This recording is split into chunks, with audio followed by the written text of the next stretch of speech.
ہمیشہ کہتا ہوں کہ ان کا اپر چیمبر بالکل خالی ہے. یعنی ایک ایسی ایکسرسائز یا ایک ایسا فیصلہ جس کی ماضی میں مثالیں موجود ہیں، اس فیصلے کی وہ نقل بھی نہ کر سکے، اور دن رات پہلے ایک فیصلہ کیا، وہ سپریم کورٹ میں گیا، اس میں کچھ حکم تھا، پھر کیا، پھر حکم تھا، پھر کیا، پھر حکم تھا. اس سے اندازہ کر لیں کہ عمران خان صاحب جو کہ ایسے کام کو بھی ہینڈل نہیں کر پائے جس کی ماضی میں مثالیں موجود ہیں، صرف انہوں نے اس کی نقل کرنی تھی، مگر نقل کے لیے بھی عقل چاہیے، اور وہ عقل سے پیدل ہیں بدقسمتی سے. تو لہٰذا میں سمجھتا ہوں کہ پارلیمان میں اب یہ آج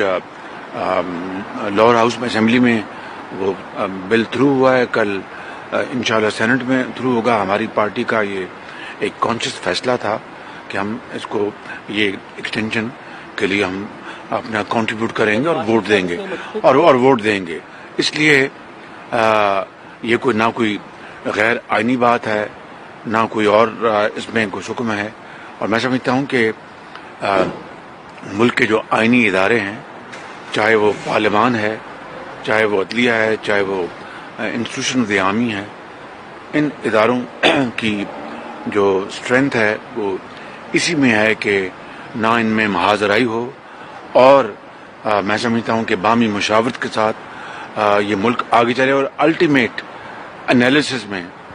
سب سے امپورٹنٹ بات ہے کہ پاکستان کے جو 22 کروڑ عوام ہیں، جن میں کروڑوں ہمارے بچے ہیں، بچیاں ہیں،